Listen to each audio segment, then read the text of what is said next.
नमस्कार, आप देख रहे हैं वीके न्यूज और मैं युधिष्ठिर उपाध्याय। कहते हैं कि सच्चाई को कितना भी छिपा लो, वो एक ना एक दिन दुनिया के सामने आ ही जाती है, क्योंकि कभी ना कभी वो बात जुबान पर आ ही जाती है जिसे लगातार छिपाया जा रहा होता है। दरअसल कांग्रेस की सरकारों में पार्टी के नेताओं ने ऐसे कई गैर कानूनी काम किए जिसको लेकर बीजेपी उसे लगातार घेरती रहती है। फिर भी कांग्रेस के नेता सच कबूल करने के बजाय उसे छिपाने के लिए कुतर्कों का लेप लगाने के लिए सामने आते रहते हैं।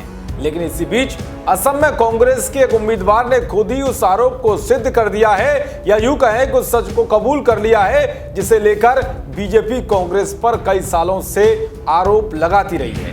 दरअसल नगांव के बटदरवा विधानसभा क्षेत्र से कांग्रेस उम्मीदवार सिमोनी बोहरा ने साबित कर दिया है कि बिना वेरिफिकेशन के वोटर लिस्ट में कई लोगों का नाम जुड़वाने में सरकारी अधिकारियों ने मदद की है।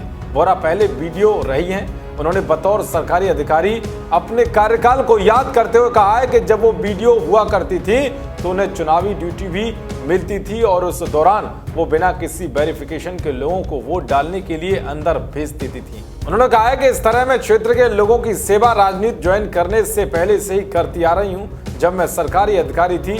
बता दें कि असम में लगातार 15 सालों से कांग्रेस की सरकार थी।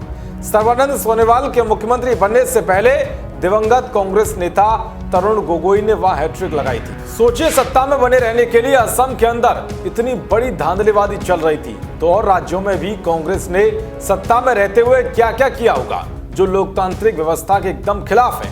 दरअसल एक वीडियो में कांग्रेस उम्मीदवार सिमोनी बोहरा ने कहा है कि मैं और मेरे पिता जनता के लिए सालों से काम कर रहे हैं। मैं दावा कर सकती हूं कि आप में से अधिकतरों को मेरे कारण वोट डालने का अधिकार मिला।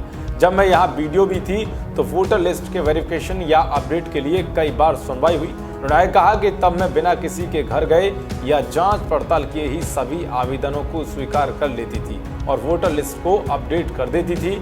जो यहाँ आज वोट देने आएंगे उन्हें मैंने इस लायक बनाया। अगर मैंने उस वक्त ऐसा नहीं किया होता तो आप सभी के मताधिकार छिन गए होते। उन्होंने कहा है कि ऐसे वोटरों को अब डरने की जरूरत नहीं है, क्योंकि कांग्रेस के नेतृत्व में महागठबंधन की सरकार बनेगी। बता दें कि असम में वोटर लिस्ट में नाम जुड़वाने के लिए अधिकारियों की मौजूदगी में सार्वजनिक सुनवाई होती है, जिसमें साबित करना होता है कि नागरिक मतदाता है और अवैध घुसपैठिया नहीं। चुनाव आयोग इसके लिए राज्यों के ही सरकारी अधिकारियों की मदद लेता है। खैर, कांग्रेस उम्मीदवार के बयान से साफ है कि अधिकारियों की मदद से अवैध घुसपैठियों को भी मताधिकार देने का खेल लंबे समय से चल रहा है। इसीलिए तो सीए और एनआरसी के मुद्दे पर कांग्रेस छाती पीटने लग जाती है। आखिर सत्ता पाने के लिए कांग्रेस इतने नीचे क्यों गिर जाती है कि वो देश की सुरक्षा के खिलाफ खतरा पैदा करने वाली चीजों से भी समझौता कर लेती है।